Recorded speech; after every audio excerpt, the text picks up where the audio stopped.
Olá pessoal, vamos falar de um personagem forte do universo feminino e também adorada pelo masculino, né? Nós vamos falar da Mulher Maravilha. Perdidos no espaço.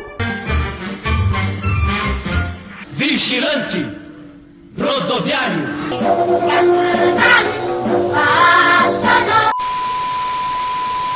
A Mulher Maravilha, por exemplo, cada um tem a sua Mulher Maravilha, né? Tem gibi, do seriado, do cinema.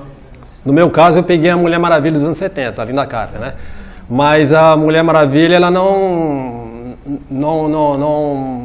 foi criada nos anos 70. Isso aí começou, foi gestada, vamos dizer assim, nos anos 40. Tá?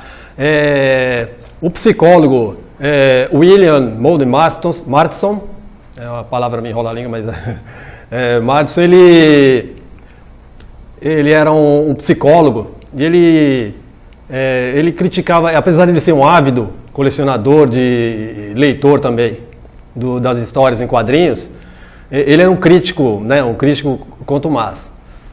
Então ele tinha muita força, muita moral na época, era uma pessoa bastante conhecida e ele criticava bastante. Isso começou ele lutava pelos direitos das mulheres, né, os direitos feministas.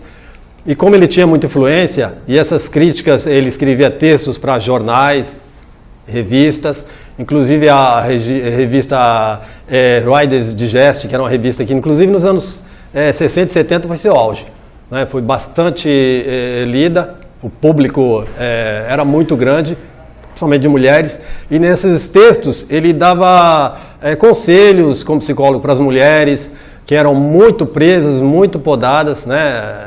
Era do lar, e elas não tinham liberdade para se expressar.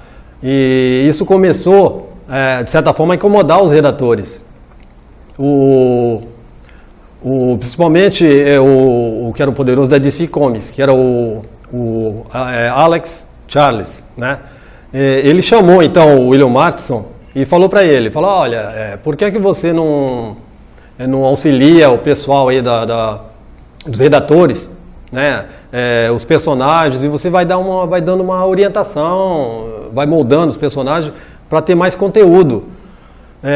Então isso ele fez, eles faziam textos, passavam para o William e ele corrigia, ele melhorava, tentava melhorar o personagem, passar mais humanidade para o personagem, né? Mas continuava a mesma coisa, ele ficava irritado porque o universo das HQs era praticamente masculino. As mulheres eram figuras secundárias ou até terciárias.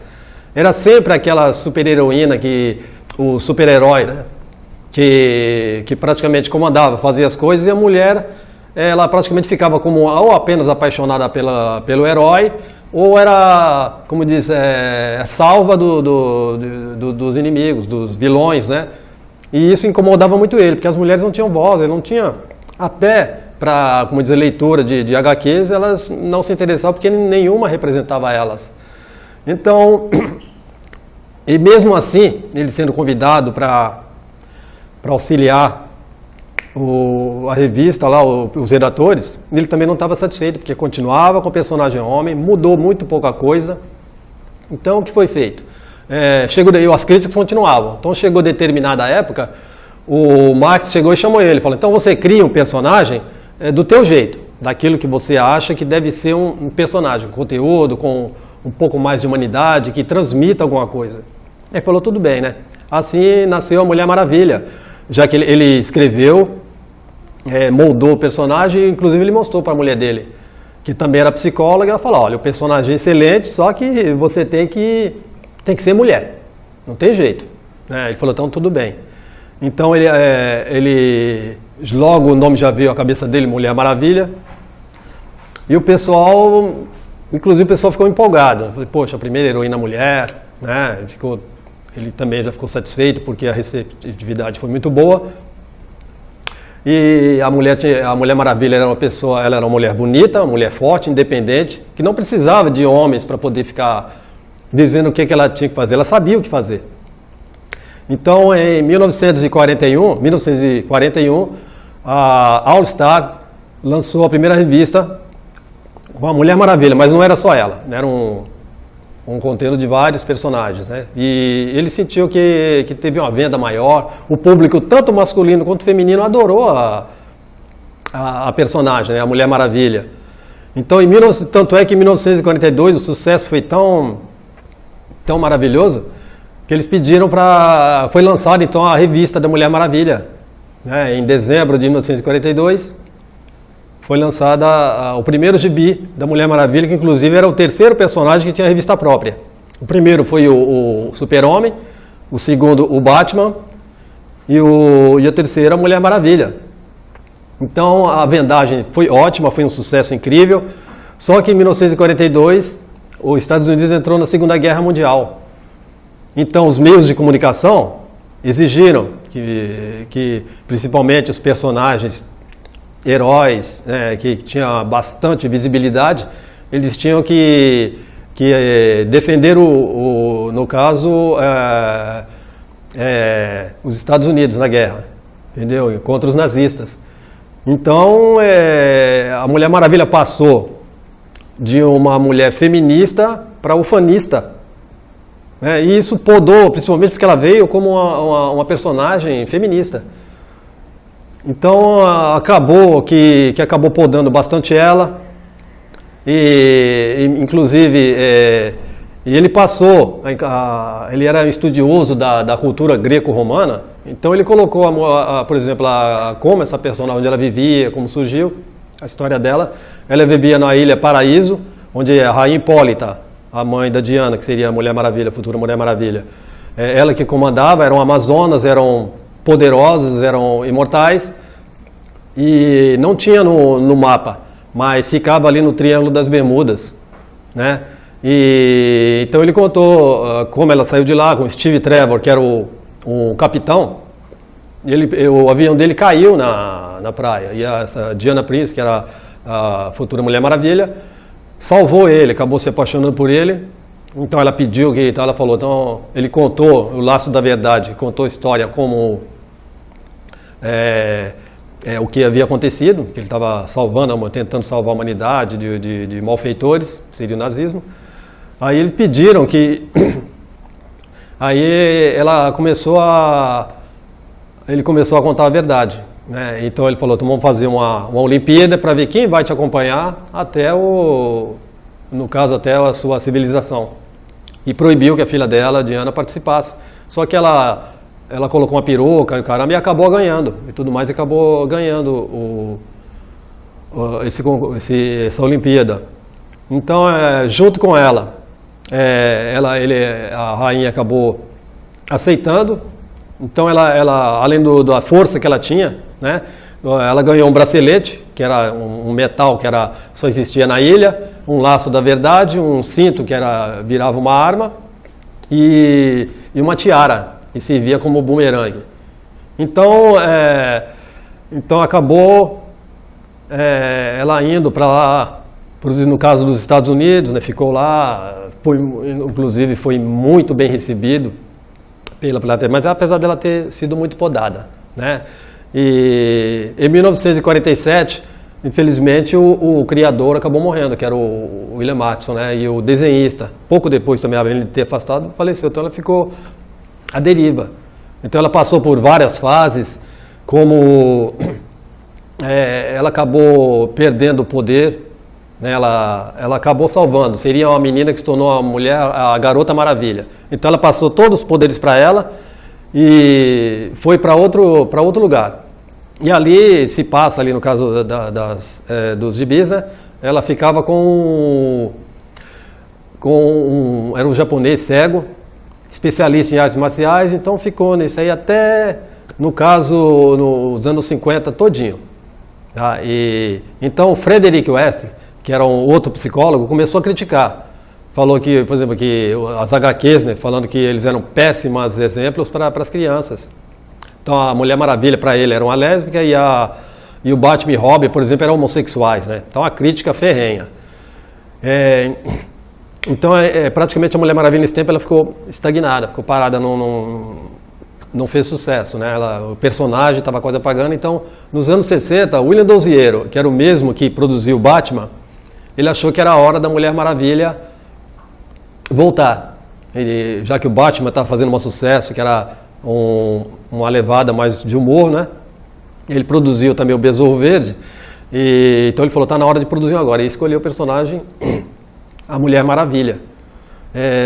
Aí então ele contratou a Ellen Wallace, que era uma atriz muito bonita, então ele achou que ela que deveria ser então a Mulher Maravilha, ele escolheu ela. Aí mandou produzir meia hora de um filme para mostrar para os diretores, para ver se ia para frente, para poder ser financiado. Só que o pessoal não gostou muito. Ele não gostou também, ele trocou. Ele falou, vou fazer uns 6 minutos só e vamos ver se vira. Só que o pessoal não gostou, né? Desculpem, a história era uma Mulher Maravilha, seria duas, com nem o Capitão Marvel. Ela seria uma mulher feia, né, de óculos, e teria outra mulher bonita, que seria a Linda Harrison, que mais tarde faria Planeta dos Macacos, né, que fazia aquela muda de Planeta dos Macacos. Mas não foi para frente, inclusive porque o Besouro Verde acabou não fazendo sucesso, e pouco depois o Batman saiu do ar. Então, essa ideia aí foi pro buraco. Só que em 1974, esse mesmo cara, o cara que vetou essa produção, 6 minutos, inclusive ela é considerada a primeira Mulher Maravilha, né? Mesmo por esses 6 minutos, a Ellen Wallace. Ellen Wood Wallen, o nome dela completo. Aí então, em 1974, eles falaram que iriam produzir de novo a Mulher Maravilha, já estava para a Warner, né? Já era dono dos direitos. Bom, aí foi contratada a atriz Kate Lee Crosby, que era uma tenista, né, muito bonita, muito famosa, só que era loira, ela era diferente. Então fizeram a produção, inclusive Ricardo Montalbán, que era um ator também muito conhecido na época, participou para dar mais credibilidade, mais know-how, né? Aí teve um sucesso muito bom de público, só que a mídia, a imprensa detonou, porque ela usava um macacão, não era igual a Mulher Maravilha original, e acabou sendo detonada. Mas a personagem, os caras viram que ia vingar, que era bem carismática. Precisava de outra atriz. Então aí surgiu a Linda Carter, que era Miss Arizona, Miss Estados Unidos, e chegou à semifinal de Miss Mundo, né? Então ela foi contratada, só que o pessoal da alta cúpula não gostou porque ela era uma atriz ainda muito nova, muito imatura para eles. Mas os caras bateram o pé e falaram que se não fosse ela, eles iam desistir. Então ficou a Linda Carter, né? E o primeiro ano da Mulher Maravilha com a Linda Carter continuou como enfrentando os nazistas, a primeira temporada. A segunda temporada já foi mais uma levada mais pessoal de comunismo, né? O pessoal, no caso da Rússia, que seriam os inimigos, de agentes. Mas no terceiro ano já foi mais atual, né? Então foi 3 temporadas que acabou marcando. No caso da Linda Carter, é difícil você não você olhar para a Mulher Maravilha, principalmente que ela ficou parecida muito com a do Gibi. Então ficou muito marcada, né? No caso aí a Mulher Maravilha da Linda Carter, né? Então na última temporada da Mulher Maravilha acabou de repente, sem também uma explicação, né? E o sucesso da Mulher Maravilha era enorme, mas ficou marcada. Inclusive, dos anos 70 em diante, ela entrou para a Liga da Justiça. Isso também alavancou mais ainda a personagem Mulher Maravilha, né? É um símbolo, no caso da mulher, muito forte. Eles poderiam ter explorado melhor a Mulher Maravilha, mas as emissoras parece que ficaram com medo, porque era um símbolo do feminismo, um símbolo forte. E eles ficaram com medo de explorar a totalidade dessa força, da potência, do potencial que tinha a Mulher Maravilha, né? Depois, no caso, a Gal Gadot, que era a nova Mulher Maravilha, é uma mulher bonita, inclusive ela é israelense, né? E inclusive o filme dela foi proibido no Líbano, porque ela é israelense, né? Ela foi Miss Israel. Então lá ficou proibido de passar. Quem perdeu foi eles, né? E inclusive ela está no terceiro filme, a Linda Carter tem uma passagem muito bonita, muito legal. No finalzinho ela salva uma criança, cai um poste, aí ela segura e ela fala pergunta quem é ela e ela fala o nome dela, que é uma das rainhas lá da Ilha Paraíso. Essa exploração ainda é inexplorada, a Mulher Maravilha, em toda a sua potencialidade. A gente espera que eles consigam explorar essa força que ela tem. As mulheres têm uma admiração muito grande por ela, que é talvez aquilo que elas queriam ser, né? Que é uma mulher forte, bonita, independente e que demonstre realmente a força que a mulher tem. O pessoal, inclusive, tem umas curiosidades que eu gostaria de falar. Por exemplo, nos anos 70, com o sucesso da Mulher Maravilha, que foi o primeiro seriado da televisão, a primeira Mulher Maravilha de seriado foi com a Linda Carter. Então, você via na escola, na rua, o pessoal tudo rodopiando, as meninas, para se transformar na Mulher Maravilha. Isso demonstra a importância que tinha para as meninas. E ela acabou sendo um incentivo para a mulher, para ter essa liberdade, a força que a mulher tem. E a gente espera que, inclusive agora com os novos filmes da Mulher Maravilha,